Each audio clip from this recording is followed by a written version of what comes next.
So in the time I was gone from the channel, I got really into tabletop role-playing games. Also, hi, I'm Mr. Nim. I make media-based video essays that are introspective and meant to help others go on important personal journeys with me.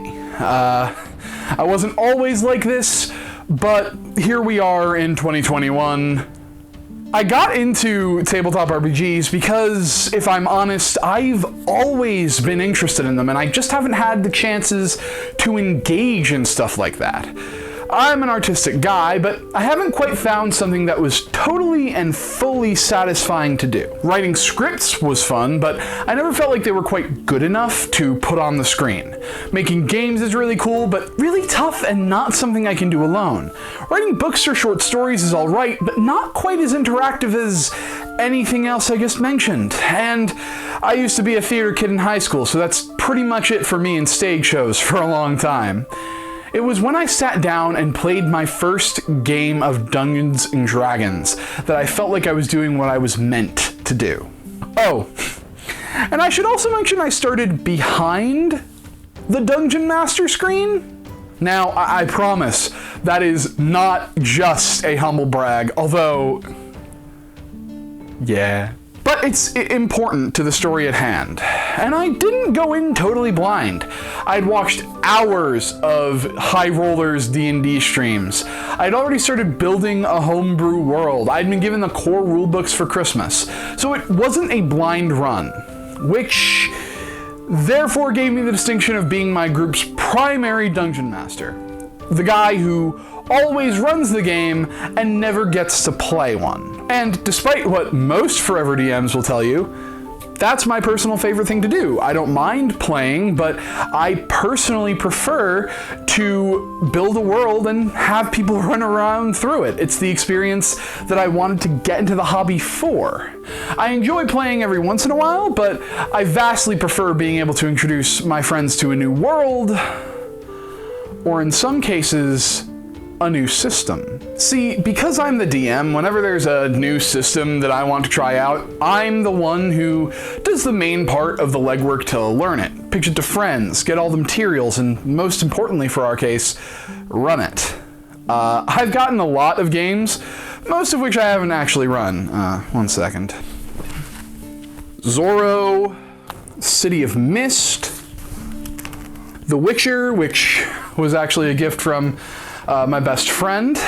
All of them look really fun to play, and I do hope I get a chance to play them with my friends, but I haven't been limited to only running D&D. I run 2 other games as sort of sidecars to campaigns I run. Masks, the Magpie Games project, which intends to recreate the angst of being a teen/young adult, but in a superhero setting, so it's cool. But that's not what's important here. What's important is my second sidecar, the topic of this video, the eclectic and often brilliant 7th Sea. 7th Sea is a game that was made and published by John Wick Presents. Not the John Wick you're thinking of. This John Wick, who has a pretty good track record. Before the first edition of 7th Sea in 1998, Wick worked in an incredibly important role on Legend of the Five Rings. And if you don't know that story, check out Matt Colville's video, The Greatest Story in Gaming, to learn more. It's in the description, and I'll put a thing in the button in the corner coming now. He acquired the 7th Sea rights from AEG, the company that produced most of the first edition of 7th Sea, and everything to do with Five Rings up until around 2015. Seems like stuff is still being made, if not slowly, by Wick & Company, even though they were bought out by Chaosium, the people who make Call of Cthulhu, in 2019. It's more expensive than an average tabletop, but in my opinion, it's worth every penny. So the first time I got introduced to this game, it was at PAX East 2019. PAX East is a gaming convention in Boston for the uninitiated.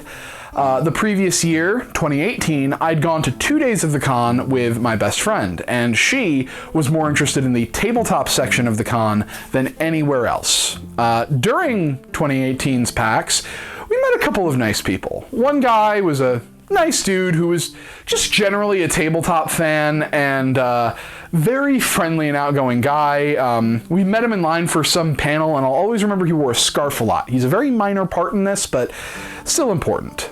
The other was this great guy who was working one of the booths, specifically for a small chain in this neck of the woods known as Battleground Games and Hobbies. They're now one of my 2 go-to game stores.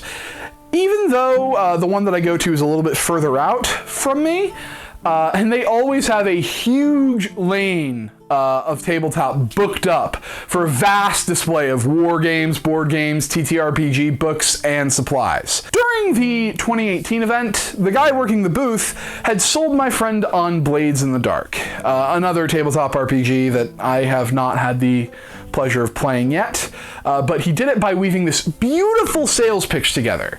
Not to mention, he's incredibly friendly and a great conversationalist, so he's a very good salesman, and a great guy. So this year, 2019, my friend was studying abroad, and I was left to navigate the tabletop section alone. So when I turned the corner of the tabletop area into the battleground section, what do I see? The salesman and the scarf guy. 2 friendly faces. And the salesman is trying to sell the scarf guy on a game that I've never heard of before. But when I heard the tail end of the pitch, I ask about it, and the guy goes right into it. He's technically who I cribbed the totally not Europe bit from, but he also mentions that this game allows for swashbuckling cinematic adventure, allows you to play that Zorro or that Jack Sparrow or that Musketeer that you've always wanted to play but felt weighed down by the rules of other RPGs. This was a game where you could be a hero. So naturally I picked up the main book and I started reading it that night. Immediately, I was hooked. Went to the booth the next day, Sunday. I was limited in my time. I only had about an hour there. And I asked what 2 books would be best for a beginner. I was all in. And if you want to know how much I spent on that game, well, the core book is $60. The every other book, $40. You can do the math. So began the arduous process of trying to get people to actually try the game. And it's hard. It's very hard. This system is complicated. There are things mentioned in the first few pages that don't come up until 100 pages later in full. So, in order to truly, fully understand everything in this system, inside and out, I embarked on a mission, an important mission, what I thought was my calling. I was going to do something I'd never done before. I was going to read this whole damn book. I hope you could hear me say whole damn book, but I can't guarantee it, because I was slapping the whole damn book. It took a long time. A long time. Here's where we start getting into some of the more relevant idiosyncrasies of the system. In all, this book is 303 pages. 115 of these pages are just establishing lore. This isn't even where it stops, you know? Like this is how much of the book is just lore. Luckily, those establishing pages are front-loaded, which, to be fair, is a little bit better than similarly long and complex system Vampire the Masquerade structuring choices of Scattershot. But it does serve to tell you how your best delivery device for making people interested in the game, oh, this is just like Reconstruction-era Europe, but fantasy, is demonstrably and incredibly wrong. Like, sure, yes, Avalon over here, that's pretty Britain-esque. Kind of.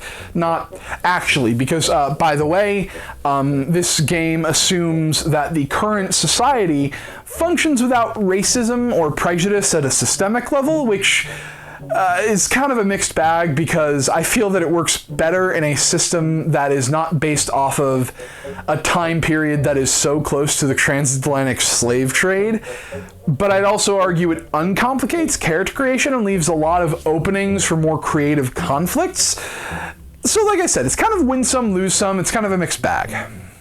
And to be fair, considering the kind of conflicts inherent in the lore of this world, I'd argue it's inherently better that some of this system remains uncomplicated because, hoo boy, things are about to get complicated. So first of all, let's take a look at the map of the game and all the places on it.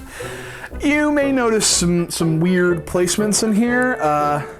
Let's go over them and the conflicts and differences they create.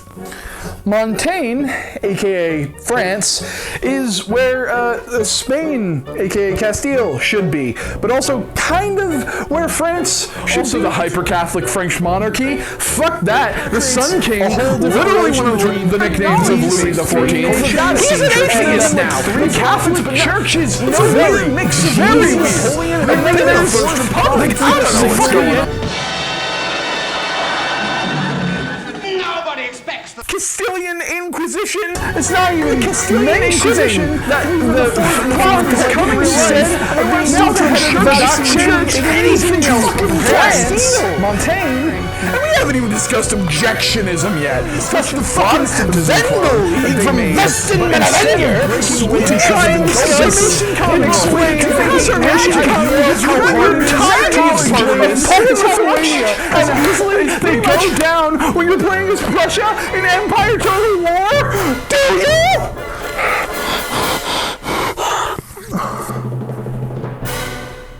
Yeah, I think we can say it's pretty complicated. Oh, by the way, John Wick hates Italians. Okay, cool down section of the video after no, I didn't ask for Google.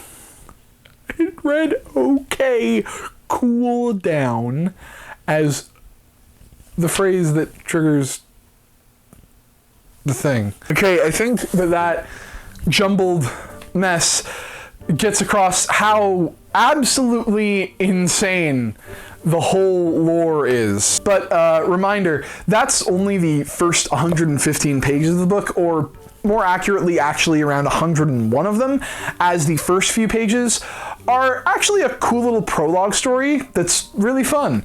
It's a thing I think every 7th Sea book does, and I think it actually does a great job in helping to understand the world. Of Fea, by the way, is the name of the Europe equivalent. Now, it's where we go from here that gets importantly complicated. So 7th Sea character creation seems really streamlined. You get to use some points to increase your traits, pick a nation that adds a bit extra to your traits, add a couple of backgrounds, which pretty much just add some extra cool stuff to your sheet, use some points to bump up some skills, use more points to add more stuff to your sheet, choose some extra buffs, make a little story to go along with the character for the character to follow, and polish off the details. Now, it sounds on surface like a lot, and it can be, but it looks really streamlined and player-driven. There is another element, and it's optional, but I'll still mention it because, to be honest, I think it's actually the most genius character creation thing that this book does. The game gives you 20 questions, some of which are seen here.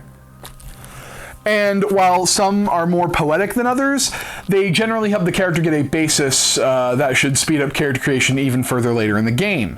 They're as simple as, where are you from? To as complex as...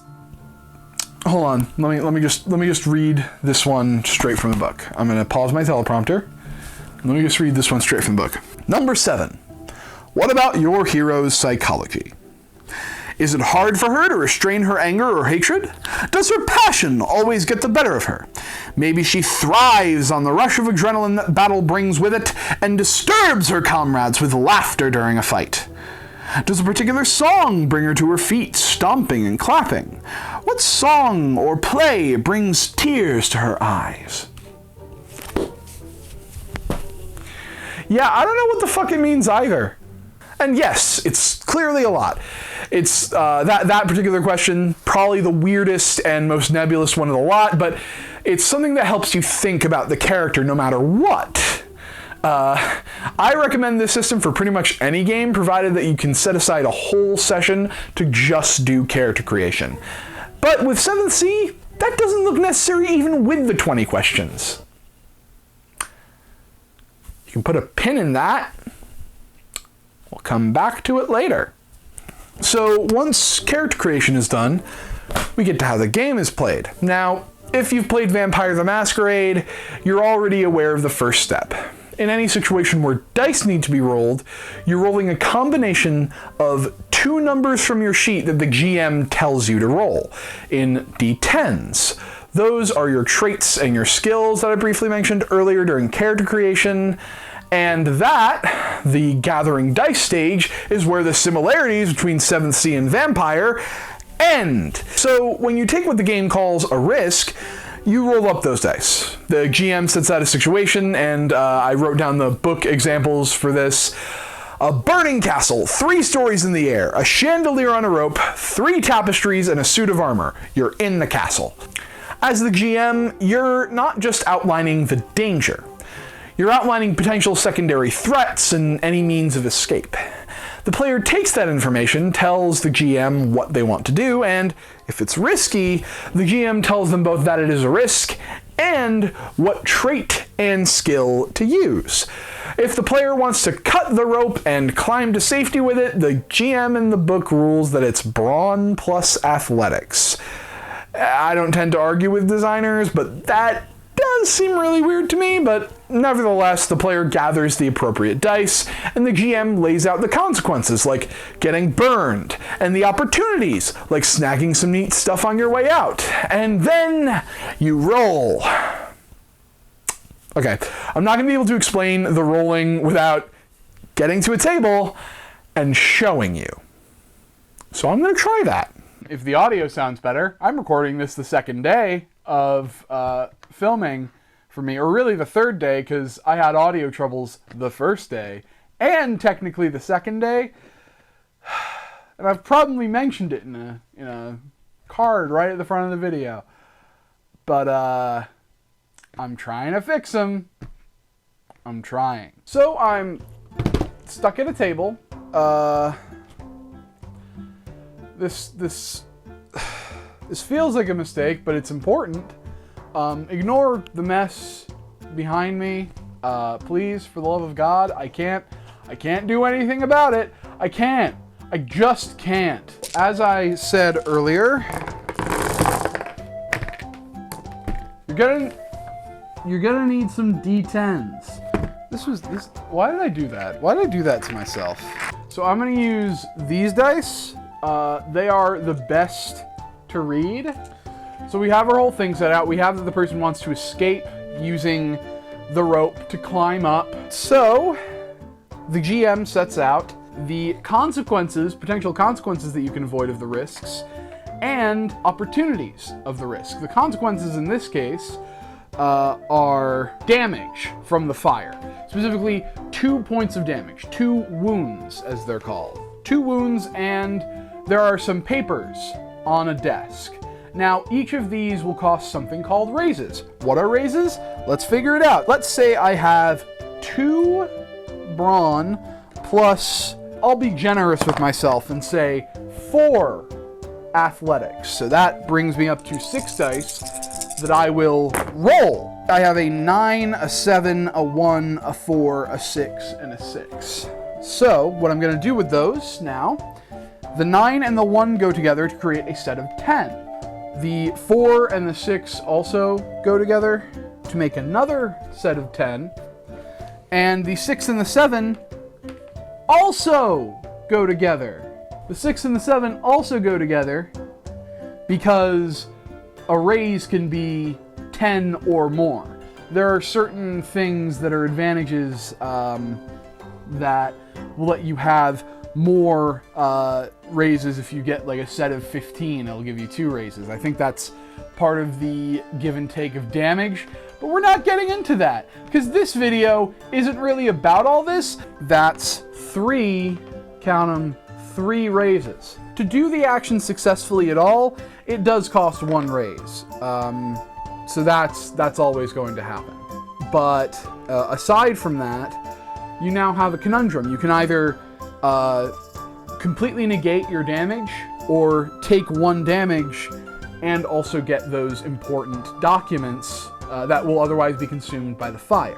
You can spend 1 of those raises to avoid the damage, and then 1 of those raises to get the documents, or you can spend both of those raises to negate your damage and let the documents burn. That's kind of the thrust of this game, this whole give and take.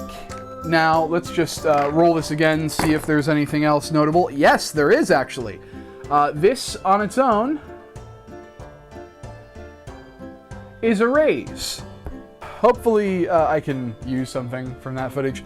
This is the sort of central mechanic of the game, and it's not super simple, but it is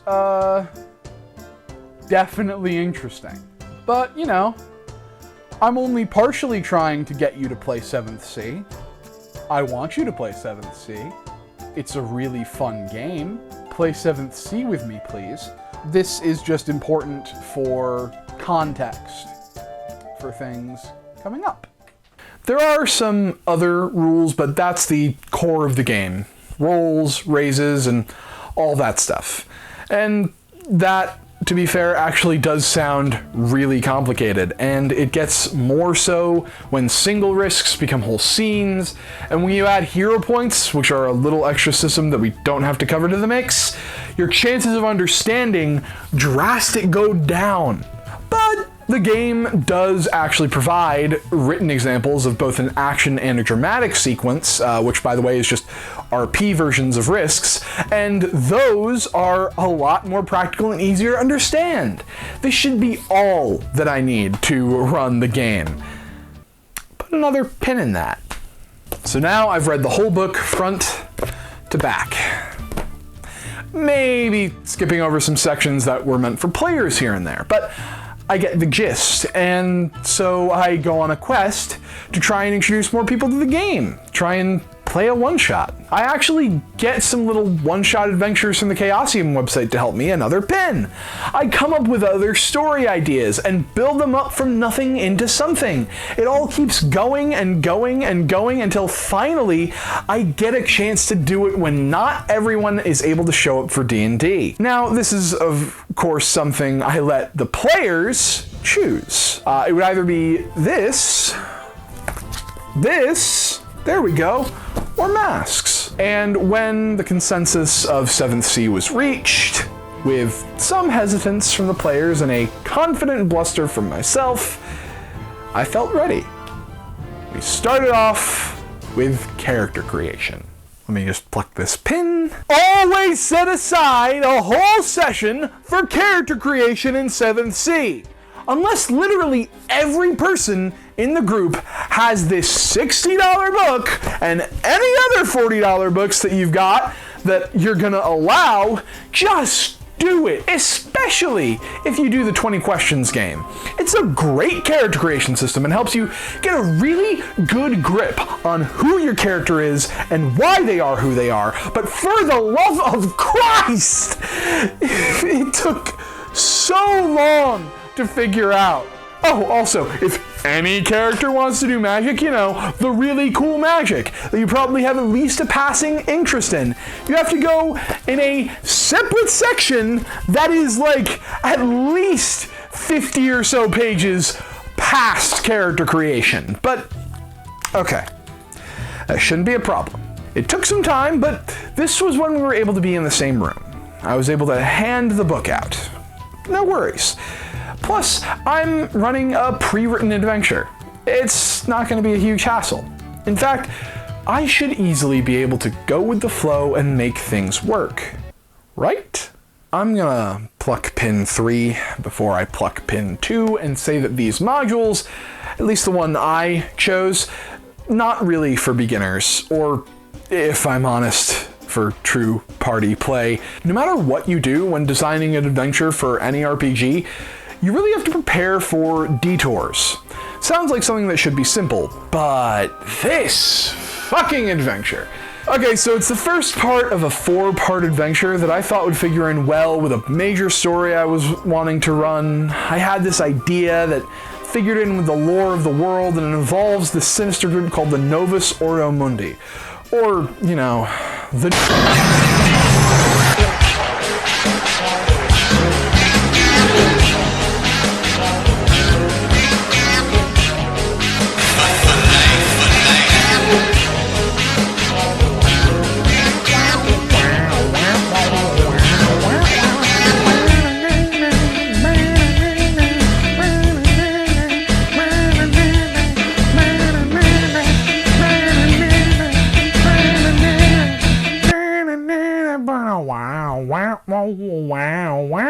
And this little adventure had a direct connection.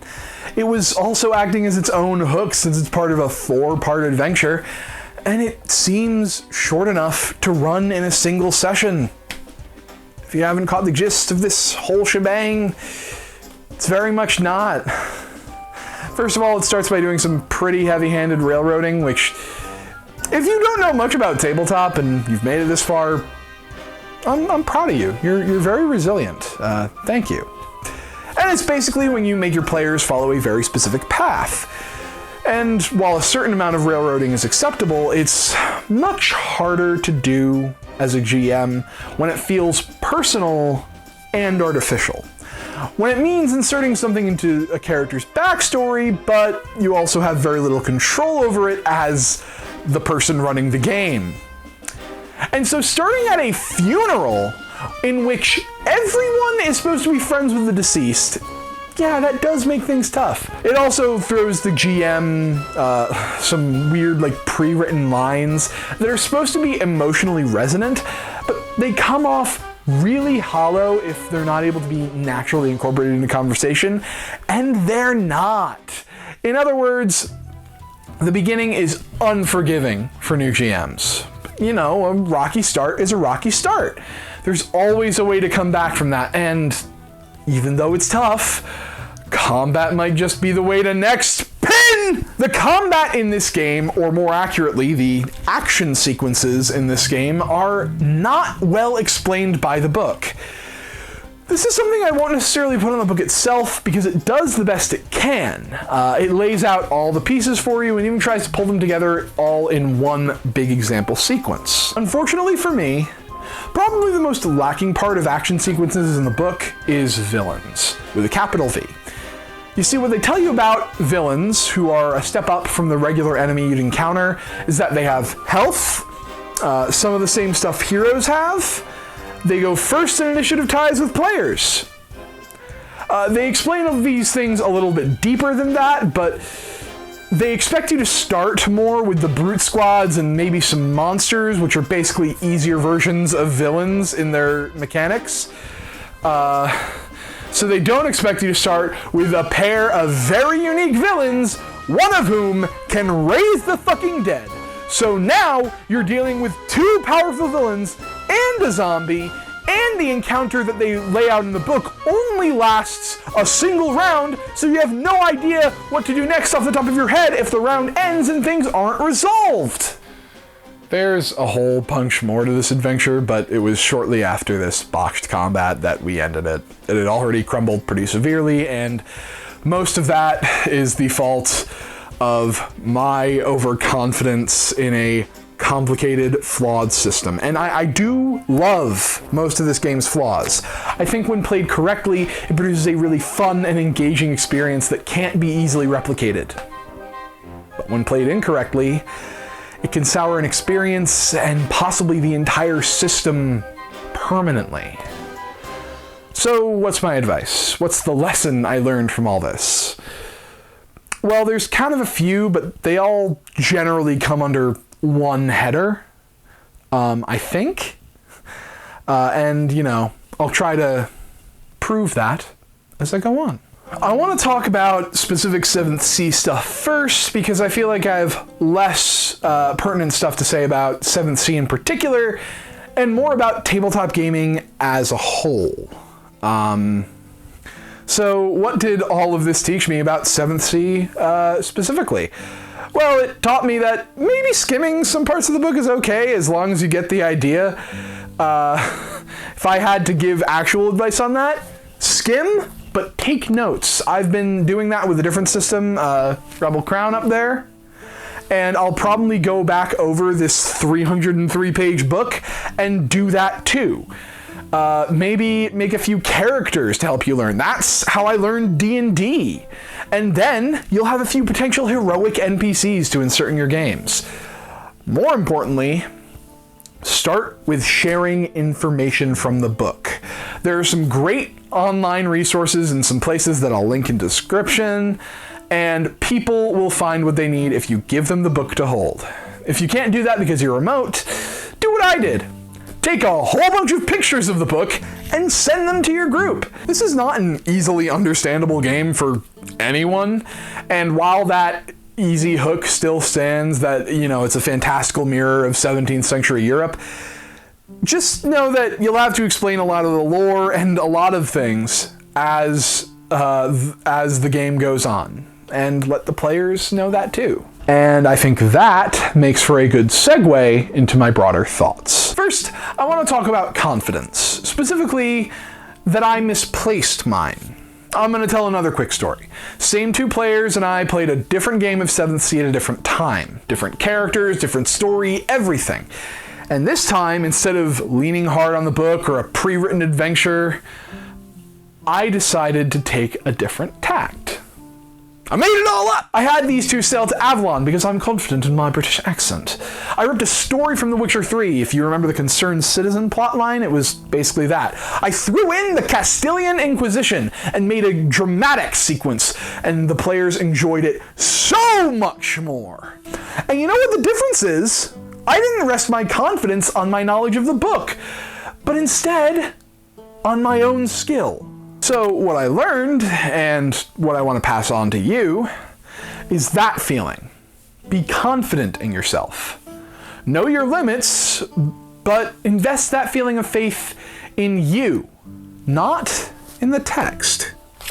Reading the whole book does not prepare you for the practicalities of running a game. When it comes down to it, the book won't know your players. This goes for any RPG. Trust yourself to know what your players want. Create an experience they'll enjoy. And, if I'm honest, be prepared to fail. Failing isn't bad, it's honestly a useful metric as long as you make an effort to learn and improve from it. Take the things that worked, move them into better environments, and make an experience that everyone around the table can enjoy. And last, but certainly not least, don't let anything discourage you. I was afraid that I would never run 7th Sea again, and it's not the only game I've felt like that about. But now it's one of my 4 campaigns I've got on hand to run, because I had a chance and perfected it. I ran a session 0 where we created characters for 3 hours. All of the combat has gone smoothly, if not sometimes frustratingly, and all the characters are absolutely chaotic wonder messes, and I love them all. It's a very fun campaign, even if it is on hiatus, and it's happening because I didn't want to give up. Because I chose to try it again, because I learned from my mistakes, relied on myself, and felt confident in the decisions I chose to make from moment to moment. So if you want to give 7th Sea or GMing a go, just remember, the game isn't about or in the book. The book is a toolbox, not a set of instructions. The only instructions you need are the ones that the tools within the book help build within you. So invest that confidence in yourself. Once again, the game isn't in the book. The game is at your table.